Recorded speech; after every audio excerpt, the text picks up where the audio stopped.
Hello, everyone. My name is Séverine Habert. So I work at NVIDIA as a senior solution architect. I'm actually based in Munich. So today we travel to Erlangen to visit you. And today I wanted to actually discuss with you about distributed inference, and particularly my title here, Inference in the Age of Reasoning Model. So with the rise of reasoning model, that inference became more and more complicated. It's actually compute intensive, and I'm going to explain the key concept and optimization that actually make that possible.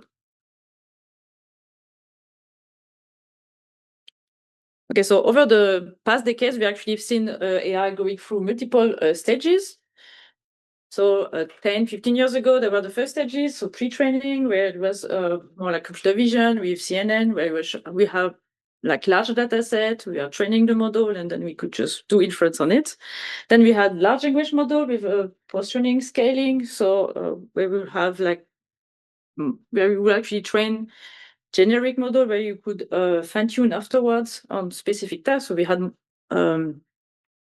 like generic model that would need to be adapted later on. And now we are entering the phase of reasoning, where we still have the LLM, but they actually go through multiple steps of inference to reason, so to go through a thinking process. So this is now much more compute intensive, and on top of that, we also going also with agentic, where actually behind one request, one prompt, we have not just one LLM, but also like multiple that can that will trigger some actions and toolings, and so it's becoming more and more just doing inference will require much more compute. So why that? Actually, because I've just explained like larger models. So we are like at 100 or even trillions of parameter, much longer thinking process. Also, the contexts are getting much more larger and go to the millions now. And like I just explained, with agents, so one prompt will actually involve multiple model executions. So I'm going to cover what is really the base behind for inference and LLM execution, but because it's very important for the rest of the presentation. So maybe you know KV cache or something, but I want to explain it just to be sure. So when you do LLM inference, there's two phases. So the first one is the prefill phase, which is everything until the generation of the first token after the prompt. So here will be the generation of the word prefill, given that this is my prompt. So this is called prefill. What's happening here is actually we are generating the KV cache. I'm going to explain on the next slide what it is. And then the next phase is the decoding, which is the generation of the next token after the first one. And actually, what is interesting, so prefill is actually generating entirely the KV cache, the KV matrices, while actually in the blue here, the decoding, you are going to reuse the KV cache to generate the next token. So we have here two different phases. And I'm going to explain what is the KV cache. So for that, we have to go back to the fundamentals of the attention layer. So the attention, we have three matrices. We have the query, the keys, and the values. So the queries is actually represent what each token is looking for. The keys is the reference point for all tokens, and the values is actually the information that will be passed along when we have a match between the query and the keys. And I mean, here we have like the attention equation that will be where we get the match between the query and the key to have the corresponding value when there's the match for the attention. So here we see that we have those three matrices, the K and the V. And then during inference, so it is different than during training, where actually for during training, the whole sequence will be processed at once. During inference, current LLM, the state-of-the-art LLM, are autoregressive, so they will generate one token after the other. And for that, for the token, so except the first one, the pre-filled one, for that you will actually you will have to compute the K and the V that I just explained at the previous slides. That I explained the previous slides from the attention layer. But once you have done that for the first token, the pre-filled token, then you can actually reuse what has been computed just before as a key and values.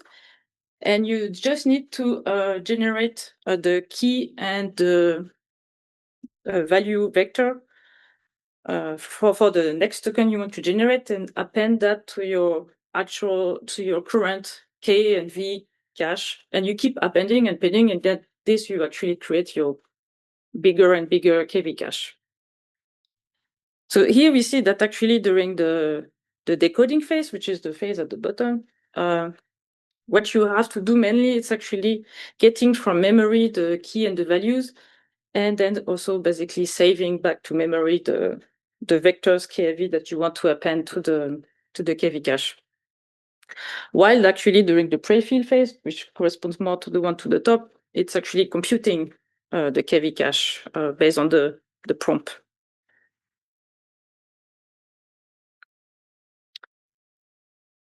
So another concept that is interesting to see is that so KV cache here I explained it in the context of a sequence, but actually we can also use it beyond just a sequence.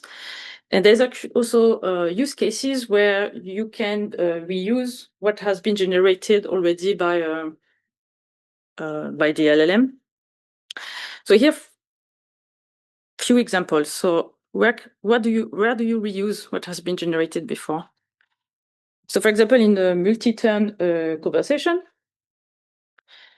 So multi-turn, it means like you type in your chatbot and you want to, you have like the first round. That is like normal first execution. And then you have the answer. And then the chatbot to the LLM for generating the second answer will reuse everything that has been already their first answer, plus you prompt.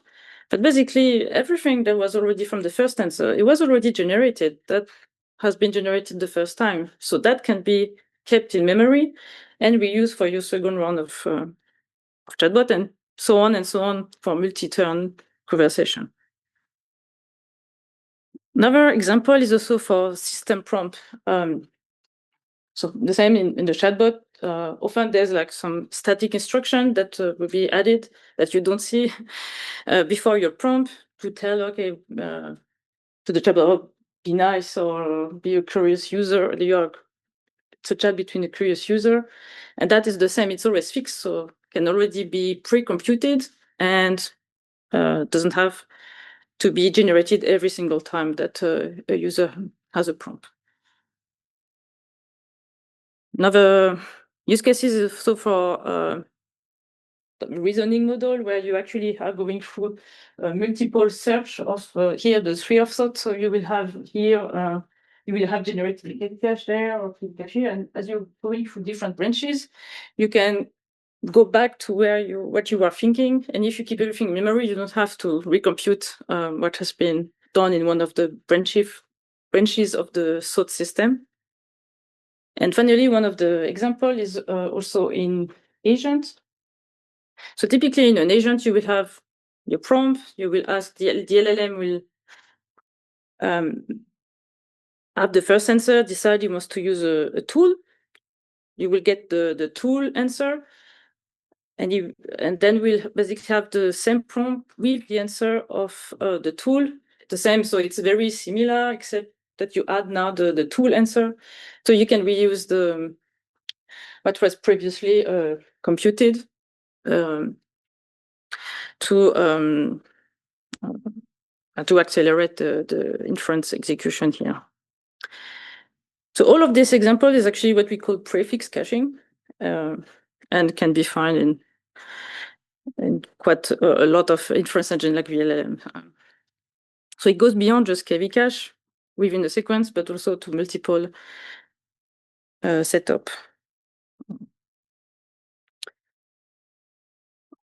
Okay, so I already allude to that a bit.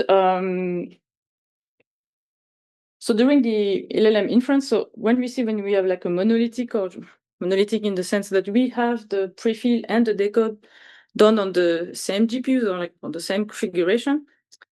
I will explain. So prefill is we generate the K and the V, the values matrix, while actually decoding is getting a lot from memory, the key and the values matrix.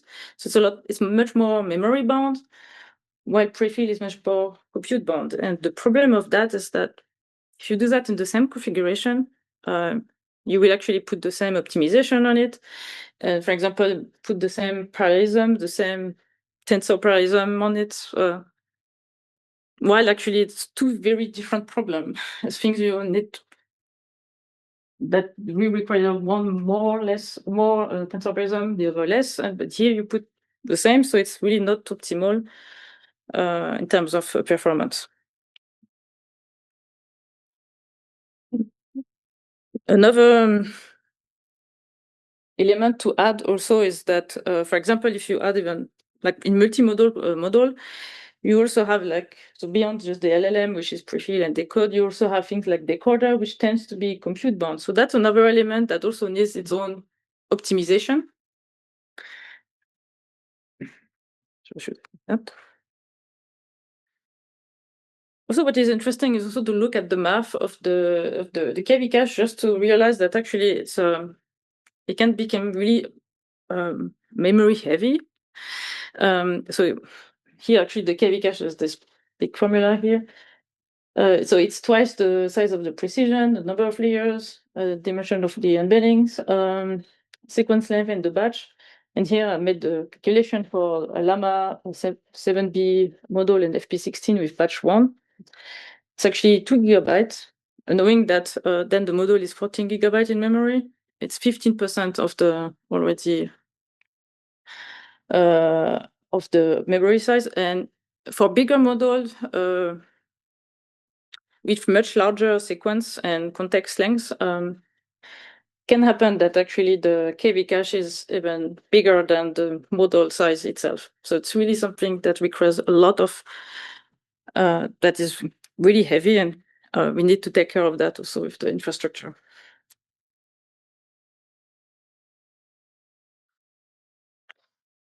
So this is why actually the literature for the LLM inference, since already 1 year, there's the concept of disaggregated serving, which is to put the jobs of prefill and decode. It's jumping. It's fine. Go ahead. I'm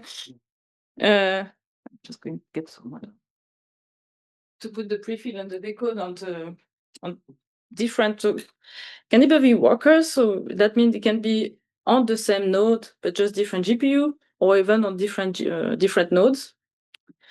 And you will transfer the KV cache in between the different workers. So this is why I wanted to showcase at the slide before how, given how heavy can the KV cache be, that you need to really have a proper software for that.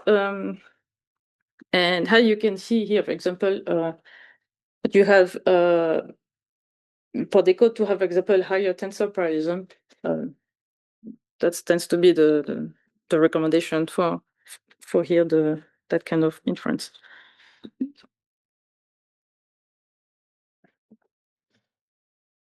Yes, and you can also put, like a showcase for the multimodal model, the encoder on another worker.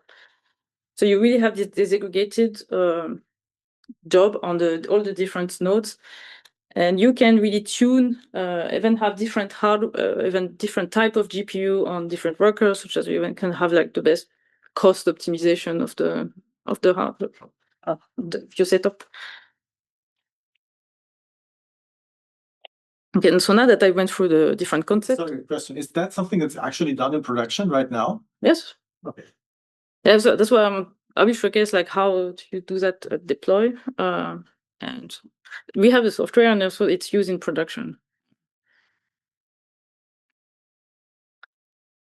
Okay, so I'm going to talk first about inference engine, which is basically how do you optimize LLM on the hardware. So then how you deploy. So how do you actually have like this serving? Like I just showcase like different workers and make sure everything is efficient. So let's first go for optimization, inference engine. So there's three main software for inference engine that I just discussed before with some of you. We have today is like VLLM, SGLang, and there's NVIDIA, the TensorRT and TensorRT LLM for LLM. What I want to mention here, so since last month, I put the link on the bottom, there's NGC container for VLLM and SGLang. So you can just find them on the NGC. I'm going to now deep dive into TensorRT LLM. However, most of the optimization that I'm going to talk also can be found in VLLM and SGLang. Although maturity of the different features can differ, particularly for disaggregated serving. I would say it was more mature on the software I'm going to showcase later. So, okay, so that did dive on TensorRT LLM. So you might know if you do AI for a very long time, for inference engine has been there for a very long time, and TensorRT has been there for a long time. It is a general purpose deep learning inference compiler. Can be used for any AI workload. That also means CNN, RNN, LSTM. And for that, it remains very generic. So you will do memory layout optimization, kernel fusion.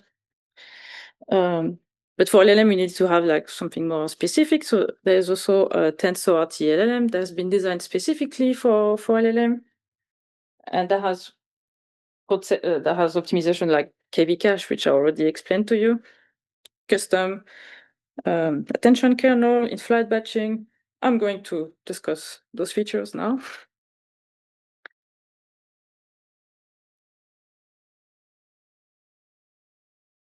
Okay, so one of the first optimization that you can find in TensorRT LLM, but also in the other inference engine software.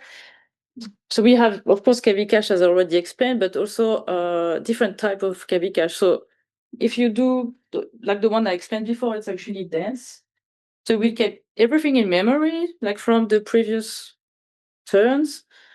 At some point, you might run out of memory. So there has been also a KV cache that will at some point just forget what happened in the past. So here we have like a widowed attention, such as we actually forget what has happened as in the previous turn, for example, in the conversation.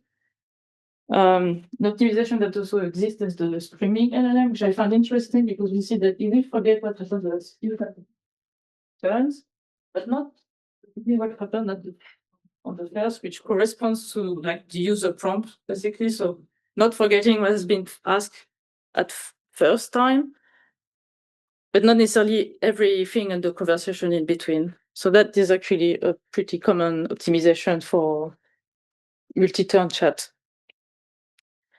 So that is to keep the size of the KV cache reduced and not just explode.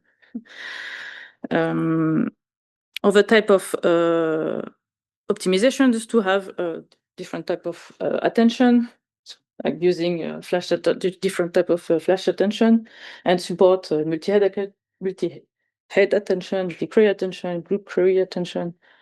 Pretty standard. In-flight batching is an interesting optimization. So when you do inference, you are not really in control of the length of your sequences. And you might have in a batch very different lengths. So like, for example, here we have just a very small prompt. If you don't do anything, you will actually have, and you wait for the next batch, you might have a lot of unused GPU time. So here what it will do is that it will, in flat batching, will add a new request immediately and make sure that there's no conflict in terms of like the attention computation here. So you actually make the best use of the GPU. There's no waiting time for the next batch.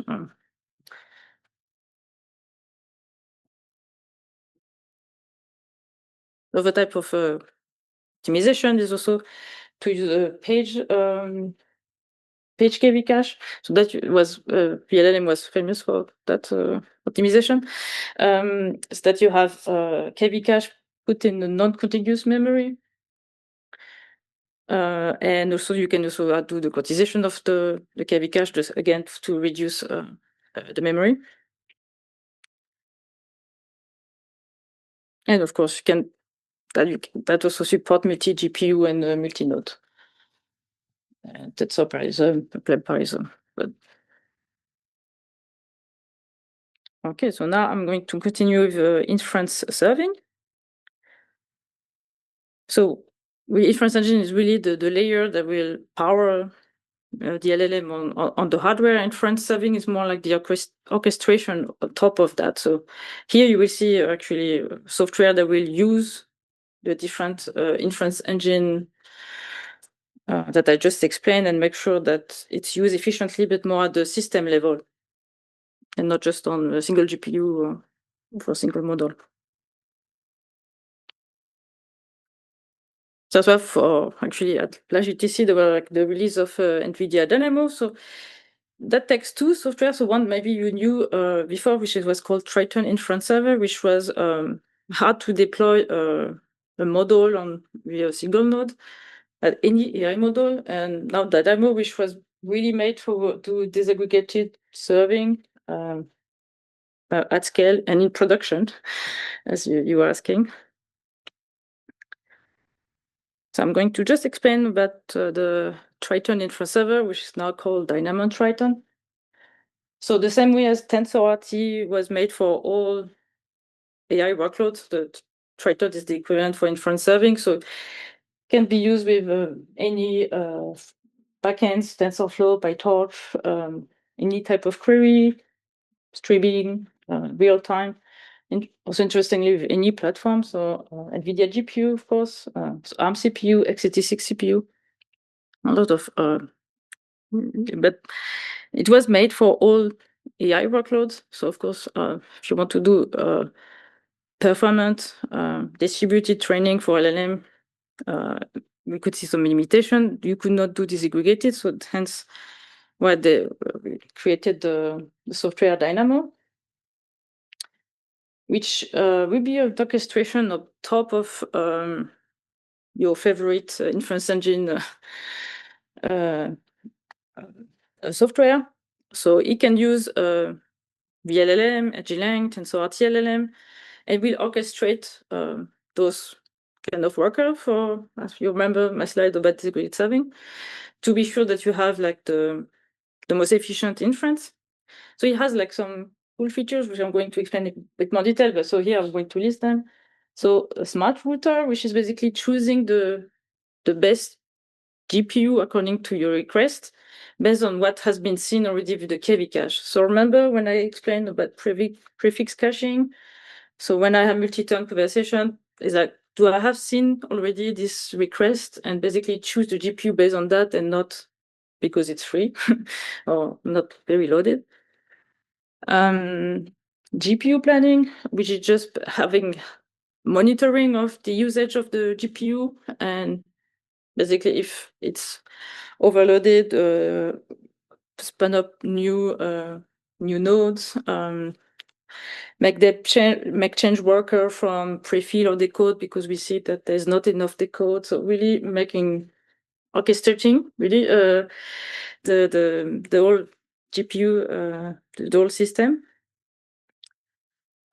We have seen that there's a KV cache is quite heavy to transfer. So, and it's why they also develop a library which is called NIXWAL, the low latency communication library, which is an optimized library for KV cache communication intranode and internodes. And also to have the fact that you can also offload the KV cache out of the GPU memory. So just basically you can save it and reuse it, because that's the whole point here, that we can actually reuse KV cache for multiple scenarios. Okay, so let's deep dive a bit into that. So this is actually how it looks like technically, and I think a good understanding of what you can use that in production. So now when you do LLM, often you will do an API call.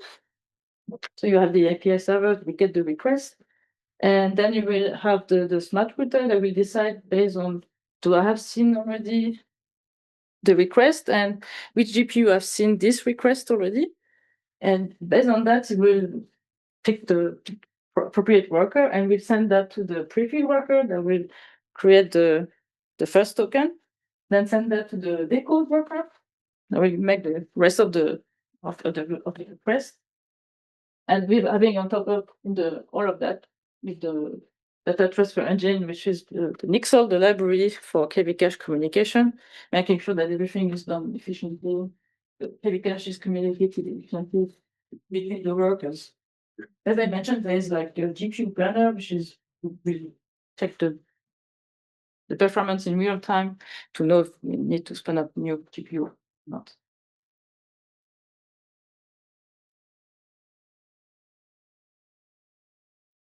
So here I have a good example of the benefit of using disaggregated serving. So on 2 nodes, on the model Llama 3.70b. So when you work with Dynamo, there's a lot of Pareto graph. So what do you see? Points, it's a configuration. It's different tensor parallelism, different pipeline parallelism, different data parallelism. And you try a lot of those different configurations. In blue, it is disaggregated, and orange is aggregated, which is when you have prefill and decode on the same worker. So you try a lot of those different configuration and you plot everything. And what is considered the most efficient is the line the most on your right. Then you can make the line. This is a Pareto line, the efficient configuration line. And here what we are looking is at the difference when it's actually at the biggest. It's actually 2 times faster between those 2 configurations. And what is interesting also is to actually look what were the configuration that corresponds to this biggest gap.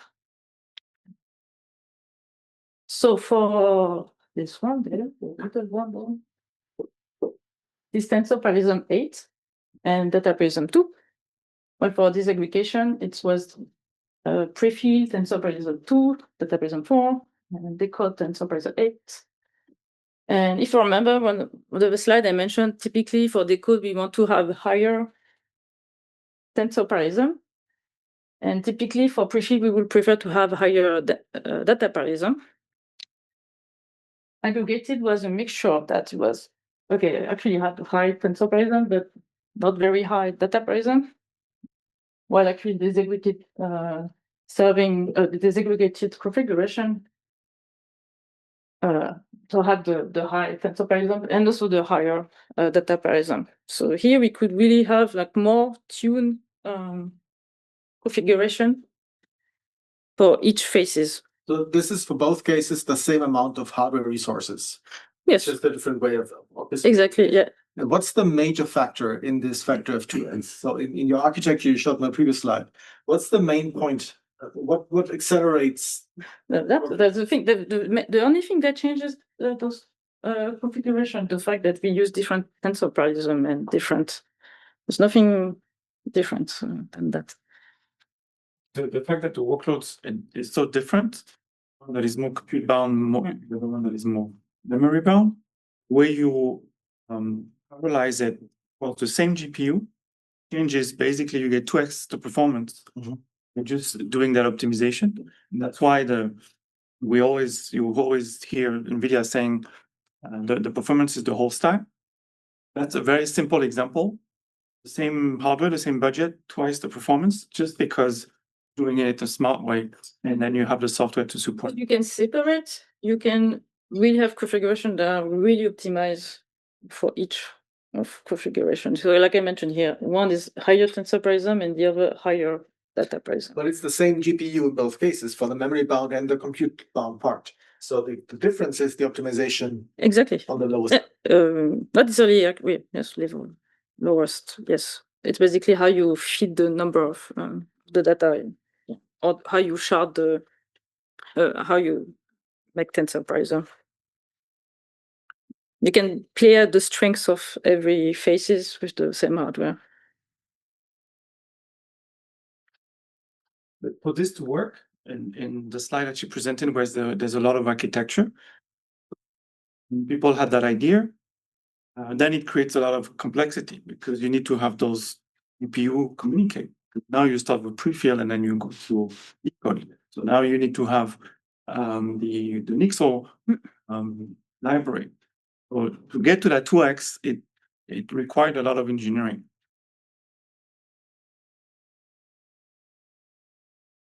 Before I'm actually going to, I have a slide on communication after.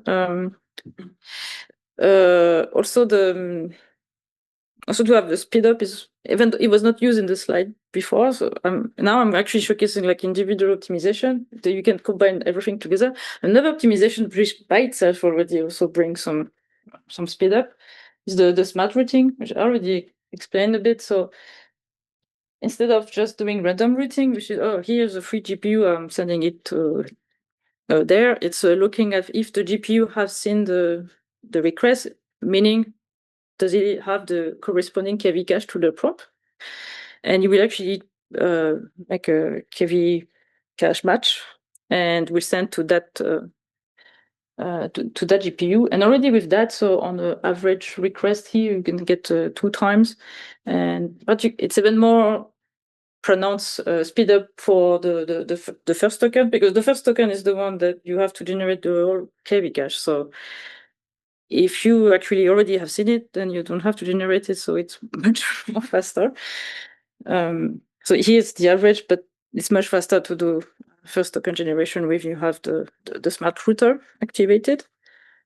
So that plus the previous slides combined brings even more speed up than just even 2 times. I already mentioned about GPU planner, the fact that you can basically choose to be in, you can change the number of GPU being used, make them change mode between prefill and context, decide to be disaggregated or aggregated, depending of like the health of the configuration and the load that is actually happening on it.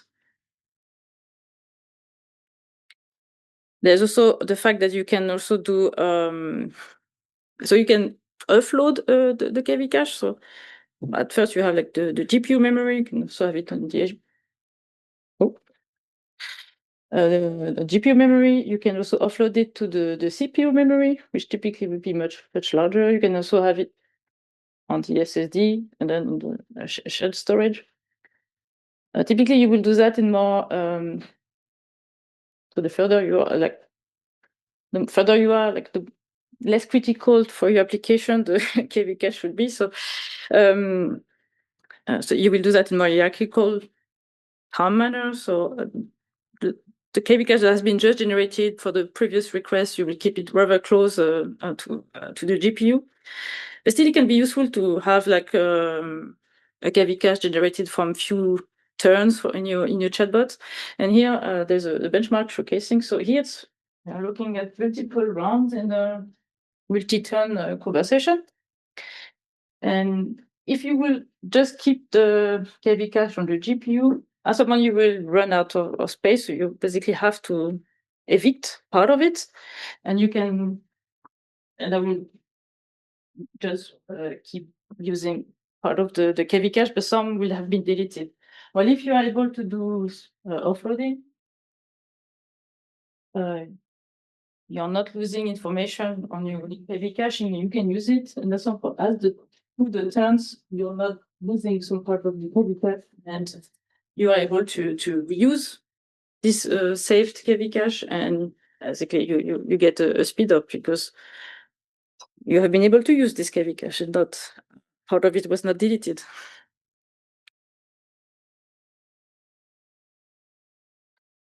what you're saying is having a KV cache in a slow tier memory is still better than having no cache at all. Yeah, exactly. Yeah.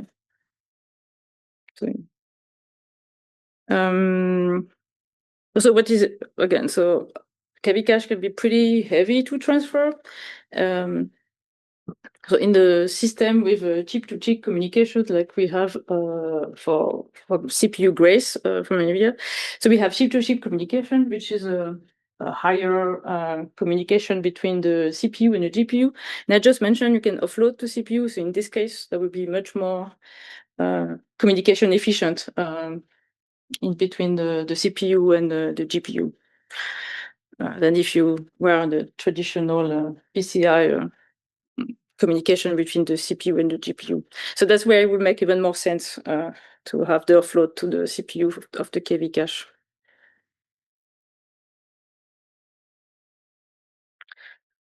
Okay, so I think here I'm just summarizing like, the different features that you can find.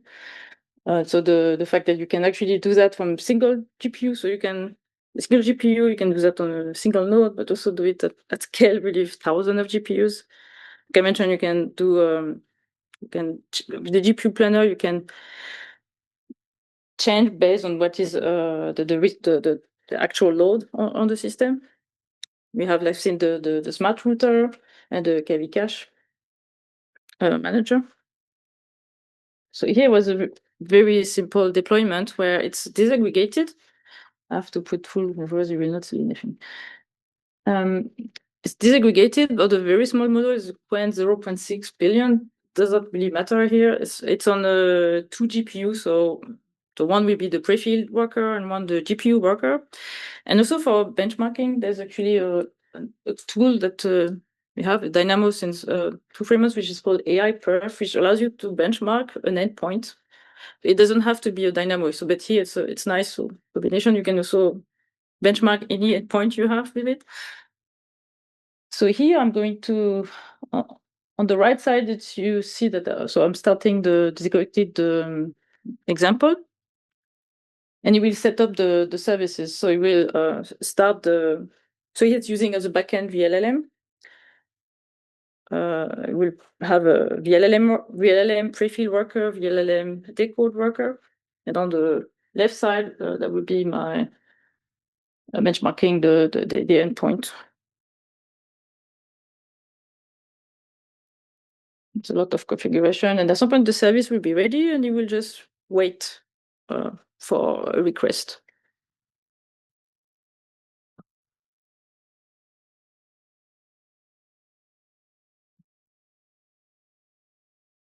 Maybe I just want to mention here in the back. So here was a bash script, but in the end, it's just Python. It was 2 lines of code. So for starting in Dynamo, it's like Python, Dynamo, VLLM Dynamo, and with half of the model, it's basically done.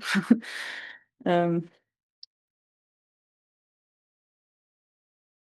here you can benchmark, and you see that it starts to accept the request and make some calculation to know. So here it doesn't have worker, but actually sometimes it has to decide, do I go to decode or I keep that on the prefill worker? Make the choice. And you have like real-time metrics for guessing what is the different time to first token, inter token latency, and so on.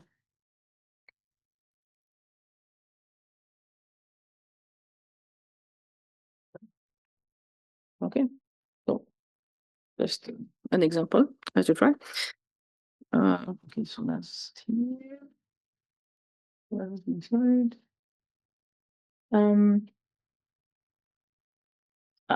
We talked before that also that there's a lot of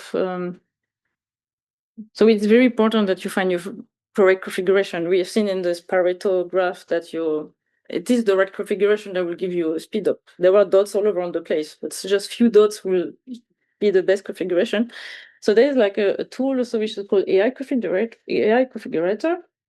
It is not a profiler. What it does is actually you will give your model and the configuration. So you will say, okay, I have this type of hardware, the number of GPU.